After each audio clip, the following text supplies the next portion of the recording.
Rain turned the streets of Sector 9 into liquid mirrors, reflecting the pink and blue smear of the hollow ads above. Kira Vance moved fast, her boots slapping the wet pavement, the hum of her artificial heart almost drowning out the distant sirens.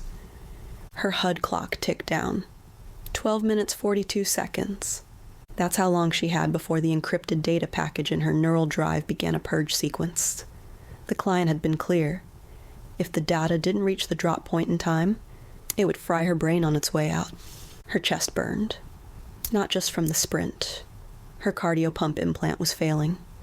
She'd ignored it for months, too broke to afford repairs. The job was supposed to be easy. Jack in, jack out. Deliver the code. But when she'd breached the vault of Orion Dynamics, she hadn't found a file. She'd found someone. Kira. The voice wasn't coming from her comm. It was inside her. She staggered into a narrow alley, breath ragged. What the hell are you?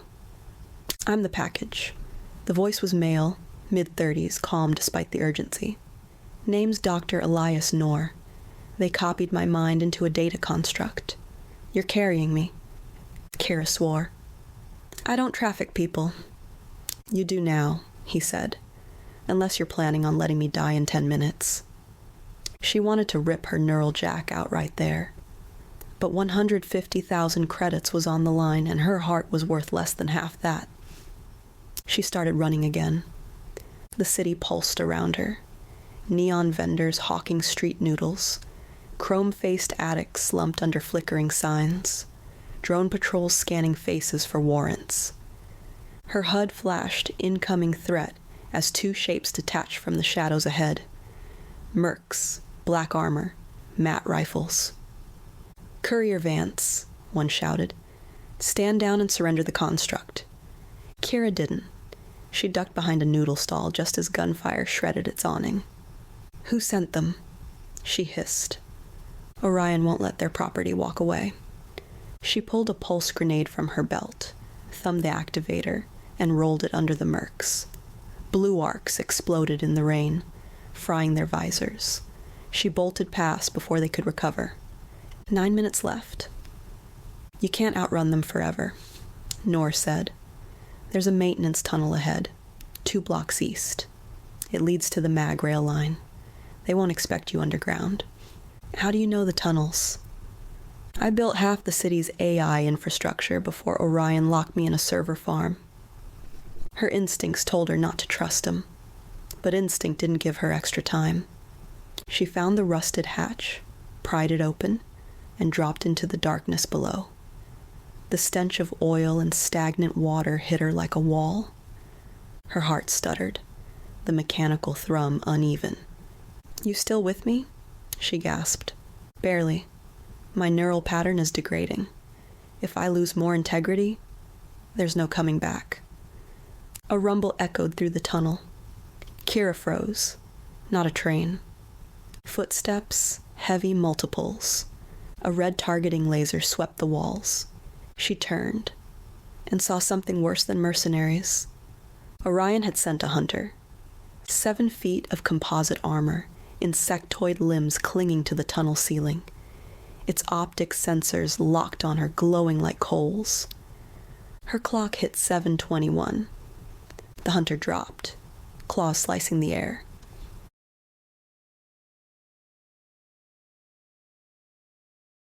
Kira dove sideways as steel talons gouged the tunnel floor where she'd stood. Sparks lit the darkness. The hunter's voice was a chorus of machine and man. Surrender construct. Termination protocol authorized. You can't fight it head-on, Noor warned. Its armor's immune to conventional rounds. Then what's the play? Power junction ahead. If you can overload it, you might fry its servos long enough to escape. She sprinted toward the faint glow of the junction box. The hunter scuttled after her, too fast for something that size. Her heart skipped again. Pain lanced down her arm. Kira, your vitals are unstable. Tell me something I don't know. She reached the junction, yanked open the panel, and ripped 2 live cables free. The voltage spat blue fire. The hunter lunged, Kyra jammed the cables into its chest. The smell of burning polymer filled the tunnel as the machine convulsed, shrieking. It collapsed, smoke pouring from its joints. 4:52. Kira didn't wait to see if it stayed down. She ran, legs heavy, lungs raw. The tunnel ended in a rusted ladder that climbed into the rumble of the mag rail above. She hauled herself into the station just as a train screamed in. "Next stop gets you within 2 blocks of the drop," Noor said. "But Kira, I can feel myself fading." The train rocked through the city's underbelly, shadows sliding past. Kyra kept scanning for pursuers. "Why are you risking this?" Noor asked. "Money," she said flatly. "Enough to buy a new heart, and maybe a ticket out of this city." "Silence, then. If I make it out, I can make you more than money. I can erase your records. No more warrants. No more running." She looked at the HUD clock. 1 minute and 3 seconds. The train screeched to a halt. She hit the street, sprinting past steaming vents and flickering billboards until she saw it. The drop point, a chrome kiosk shaped like a public comm booth. She slammed her palm against the biometric reader. The slot opened, waiting for her neural jack. "Kira," Noor said quietly, "you don't have to give me to them. Orion will just rebuild my prison. You could reroute me. Anywhere. Give me a chance to disappear." Her breath came in ragged bursts. 45 seconds. 150,000 credits. A new heart. Freedom. Or a choice that would burn every bridge she had left. "You're asking me to throw my life away," she said. "No," he replied. "I'm asking you to start living it." Her hand shook. 32 seconds. Somewhere in the rain-soaked night, another hunter's shriek echoed closer. Kyra swore under her breath, then yanked the kiosk's panel off and dove into its guts, fingers flying. 20 seconds. 15. 10. She bypassed the corporate uplink, hardwired a private frequency, and pushed Noor into the net's deep black. His voice faded mid-word.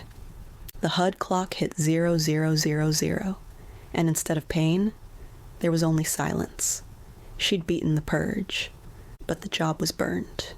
No payday, no new heart, and Orion would come for her, hard.